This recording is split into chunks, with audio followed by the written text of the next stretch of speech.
Olá, quintos anos, tudo bem com vocês? Sou a professora Mari, professora Mariana, dou aula para o quinto ano A no período da manhã.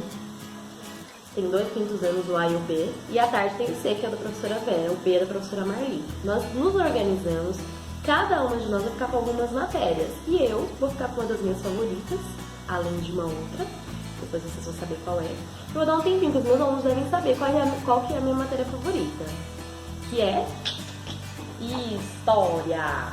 Eu gosto muito de história, vou falar por quê. Porque eu acho que a história, ela traz sentido para nós enquanto seres humanos, porque nós somos seres históricos, né? E ela traz também noção e sentido de sociedade. Por exemplo, esse momento que nós estamos vivendo agora, como que o mundo está se organizando enquanto sociedade? Isso é história. Bom, nós terminamos a unidade 1 de história, vocês fizeram as avaliações agora. Nós vamos agora para as páginas. Abre lá na 17, eu vou falando e vocês vão acompanhando, tá bom? Nós vamos fazer da 17 a 21, tá bom? Bom, nós falamos dos nômades e dos sedentários. Como que os grupos nômades viviam, suas características e como eles deixaram de ser nômades e passaram a se tornar sedentários. E nós vimos que uma das coisas que aconteceu para que isso pudesse ser possível foi porque eles passaram a observar a natureza, não é isso? Né? E eles começaram a dominar aquela prática, que fez toda a diferença, que é a prática da agricultura. Com a prática da agricultura, alguns produtos passaram a sobrar. Lembra que a gente viu que eles se instalaram perto dos rios, começaram a dividir suas tarefas, e aí os grupos foram crescendo, se tornaram aldeias, depois se tornaram cidades. E aí, com os produtos que sobraram, eles deram início às trocas comerciais. Essas trocas comerciais também deram origem às primeiras feiras de trocas comerciais. Lá eles trocavam artesanato, metal, madeira, trocavam cereais. E aí isso foi acontecendo, porque lembra, eles não tinham essa questão da economia, eles não guardavam dinheiro, não acumulavam riqueza, eles não acumulavam bens. Nessas aldeias que se tornaram cidades, passaram a acontecer também as grandes construções. Entre elas, a gente vai estudar agora nessa unidade, uma construção chamada zigurates. O que eram essas construções? Eram grandes edificações onde eles praticavam os seus rituais. A gente também vai estudar a questão religiosa, era muito forte nessa época. É importante falar que tudo isso nós estamos nos referindo ao que acontecia na Mesopotâmia. Por que a gente está falando da Mesopotâmia? Porque ela é um dos berços da civilização do mundo. Então por isso que a gente está falando desse lugar. E onde fica esse lugar? Ele fica lá perto do Iraque, da Síria, da Turquia. E o que quer dizer Mesopotâmia? Entre rios.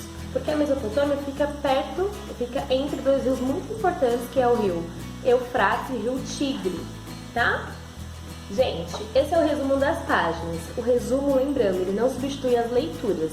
Eu vou agora mostrar para vocês as páginas que nós vamos precisar responder, tá? Importante também lembrar que eu tô gravando da minha casa. De repente, se o carro do ovo passar ou a pizza de 10, você ignora o barulho, tá bom? Beijo! Bom, a gente começa aqui, ó. Povos da Antiguidade, vocês vão fazer toda a leitura bonitinho. Vou orientar vocês nessa questão aqui, ó. De acordo com o tamanho das esculturas e provável esforço em esculpi-las, podemos deduzir que a pessoa representada era muito importante ou pouco importante. Isso é uma questão para se pensar. A pessoa foi retratada de uma maneira tão grandiosa. Ela é muito importante ou pouco importante? Você vai assinalar ou aqui ou aqui. Faz toda a leitura para ajudar você a responder, tá bom? Sobre o tipo de função da pessoa representada na escultura, marque com X a alternativa que melhor completa esta frase. A frase é a seguinte: as esculturas representam a vida de um... Aí você vai olhar ali qual que é. Lembra que a leitura vai te ajudar a escolher a alternativa correta. Você vai lá e assinala uma só. Onde você mora? Existe alguma escultura em homenagem a um personagem da história do município?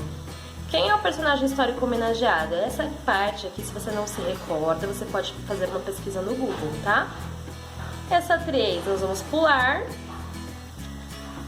Lembra que eu falei, ó, das riquezas e dos zigurates? Vão fazer a leitura.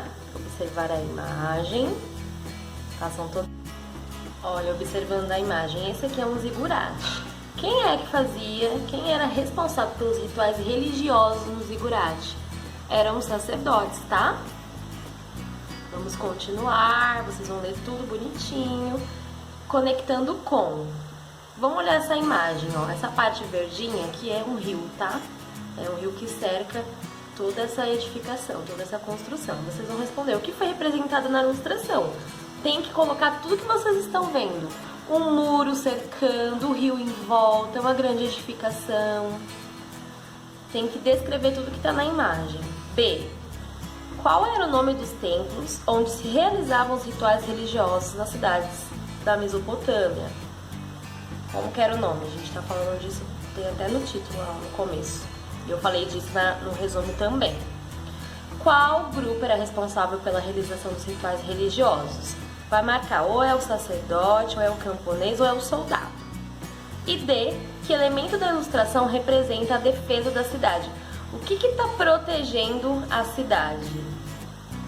Nós falamos dessa questão da proteção também na unidade 1. Depois aqui, ó, decifre o enigma e descubra palavras relacionadas aos zigurates. Cada símbolo corresponde a uma letrinha. Aí você tem que olhar aqui o símbolo da A, vai aparecer uma palavrinha. Da B vai surgir outra palavrinha. Quando você decifrar, você vai completar essa frase. Os da Mesopotâmia tinham finalidades religiosas e eram construídos com de barro. Também vai completar aqui. Depois, exercício 3, vai marcar um X na alternativa correta. E são as alternativas, lembra? Plural, então é mais de uma. Vai assinalar as alternativas que indicam construções e espaços das primeiras sociedades humanas e que também existem na cidade onde você mora. Então pensa, templos religiosos podem também ser comparados a uma igreja, casas, muralhas, feiras. O que tem nas sociedades, nas primeiras sociedades que também tem aqui onde nós moramos? Então vamos de resumo agora, ó. Até o momento nós estudamos 3 elementos que caracterizam as primeiras sociedades humanas. Vamos relembrar. Trabalho em conjunto, em que muitas pessoas dependem uma das outras. Surgimento de cidades comerciais, construção de templos, de edifícios públicos e de muralhas, meios de proteção desses centros urbanos. Por hoje é só.